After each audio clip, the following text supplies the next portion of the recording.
So what I really just want to discuss with you today, keep it really simple and general, is just the concept of spiritual malady, what that means, what the problem really is, and how we need to treat it. Okay? So, I got my whiteboard here. I got my purple marker. Why do we pick purple, guys? Does anybody know? What's purple for? That's right, purple is for Prince. You got it. And if you got that, you can get anything, so don't worry about it. If you didn't get it, I don't know what to tell you. I can't help you. All right? All right, so here we go. When we're talking about addiction, guys, this is a spiritual problem, all right? So you've heard the words spiritual malady. How many of you out here understand this, all right? So let's really break this down. All this simply means spiritual means soul, malady means sickness. Sickness in the soul. That's it. That's what addiction is. That's what all problems in life ever are. Yeah, I just said that. Think about that. It starts, everything, guys, starts in the soul. Now, here's where I'm going to deviate from what traditional rehabs may tell you. All right? Did you become sick in the soul because you used drugs and alcohol? Or did you use drugs and alcohol because you were sick in the soul? I know it's like which came first, the chicken or the egg, but I promise you I'm going to break this down. Now, let's talk about this concept of soul, because if this is part of the problem, we have to be able to understand what soul is, all right? Guys, you have this wonderful innate ability that's called intuition, all right? And what your intuition does is it tells you whether or not you should do something. Yeah, it's kind of like an internal GPS. The problem is nobody ever really wants to listen to it. It's always there. It's always there, and sometimes it gets a little quiet, but it's right in our gut. Instead of, the GPS, you have the GUT, the gut, all right? And if you follow your gut, if you follow that, you will never go wrong.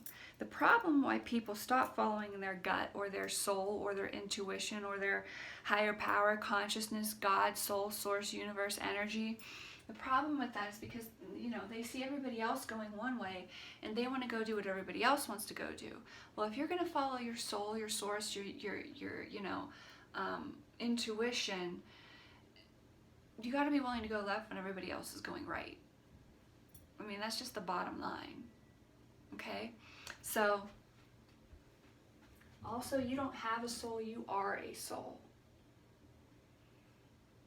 Let that one sink in. A lot of times rehab facilities don't talk about that. I don't know when the last time you were in rehab and you heard that one.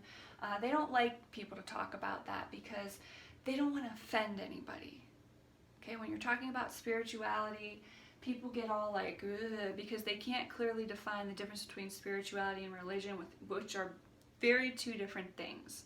Okay, so spiritual malady means you're sick in the soul. Well, what's it feel like to be sick in the soul, Miss April? I don't understand. Very simple. When you become sick in the soul, you just become detached from authentic self. Authentic self. You become detached from you and you. From you and you, your higher consciousness. You are your higher consciousness, okay? You are it. We're so busy looking for answers outside of ourselves when all of the answers are in here. God, soul, source, universe, nature, Buddha, Allah, Tao. I don't care what you want to call it, but it's not outside of you. It's in you. It is you. I mean, you are energy. You are that. That's what you are, okay? So when you become detached from that, one of the first symptoms you're going to notice is in this layer called the feelings layer or the emotional layer. Now, the emotional layer is the second layer that wraps around the soul, all right? Because remember, when we work from the inside out, Everything starts in the soul. So when we have a little bit of detachment in the soul from authentic self, the first place we're going to notice the symptoms is in our emotional realm, in our feelings. So how do we feel when we become detached from self? What are some of those feeling words? Well, we can start to feel unworthy, anxiety, fear, anger, shame, guilt. Now, some of you are like, well, some of you out there aren't addicts or alcoholics, and you're like, well, yeah, that's me. No shit. No freaking shit.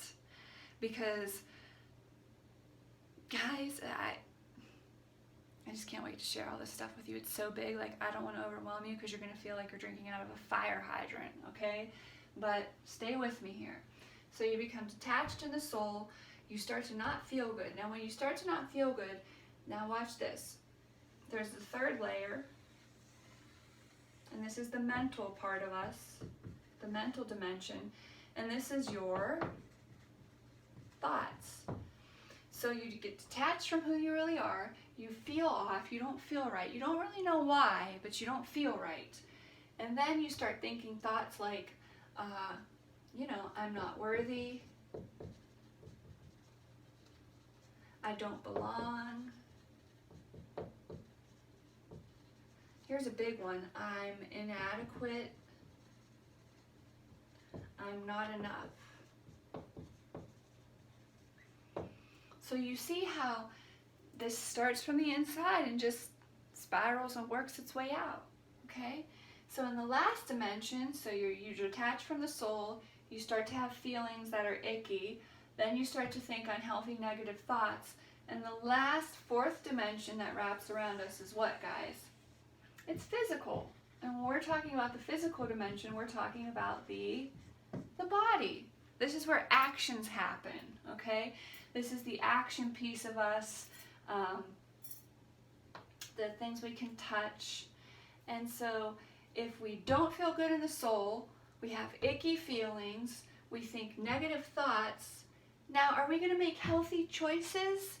No, we're not going to make healthy choices. We're going to make unhealthy choices, like drugs and alcohol, sex, gambling,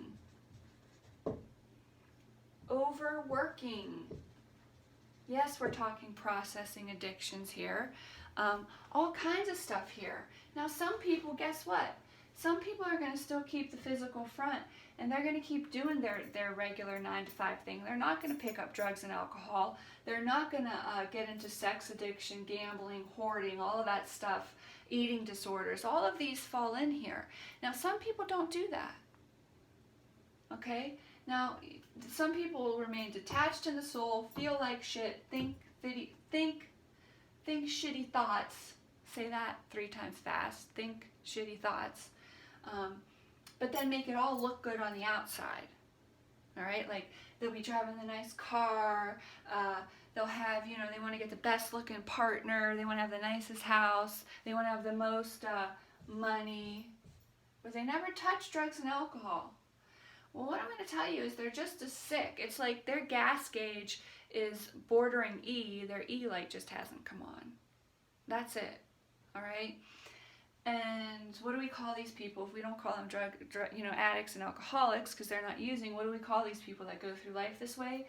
We call them assholes. That's it. We call them assholes.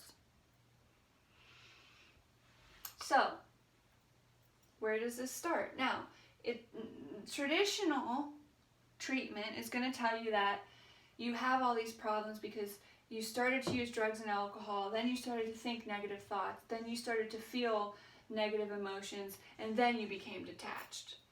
It's not true. It's not how this works. You got to work from the inside out. Why? Because that's where the problem started. So that's why we got to hit this. And that's why drug and alcohol use is completely irrelevant and not the problem. The problem is the detachment from authentic self. Well, you might be asking, well, April, how do I get in touch with my authentic self? Oh, my loves, that is the next video. You have to stay tuned for that video. Right now, we're just talking about the problem and how to solve it. Okay? So, again, traditional treatments are going to work from the outside in. I'm telling you, you have to work from the inside out. We just got to flip it. They're doing it backwards. Sometimes, listen, and when we talk about drug and alcohol use being one small symptom, we can get rid of the drug and alcohol use. But what are you going to be left with? You're going to be left with the feelings of shame, guilt, unworthiness, inadequate, fear, hopelessness, unsure, anxiety. Okay? And so addicts and alcoholics use for one reason and one reason only, and that is what? To not feel. Period. Now, some of you guys are going to say, well, I used to feel happy. No, you don't. That's bullshit, because what you're feeling isn't happiness. You're just not feeling sad, or you're just not feeling depressed. So just because you don't feel depressed doesn't automatically mean that you feel happy. Not being depressed and feeling happy are two totally different feelings, okay? Feeling void and feeling happy, two separate things, all right? So, if addicts and alcoholics use for one reason and one reason only, and that is to not feel, what's really driving this bus here? It's this core part here. It's right here, this middle part, this middle layer here that we need to spend all of our time living in and focusing on and being. That's why our feelings are so important, because they're the first light that's going to come up on the dashboard to tell you that something's wrong, to slow down. Guys, by the time you get to drug and alcohol use, active use, the E-lights already come on in the car. That's it. The E-lights come on.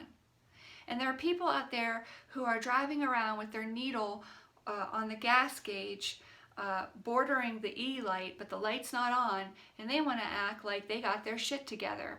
Well, newsflash, you don't. You might not be using drugs and alcohol, but you're just an asshole.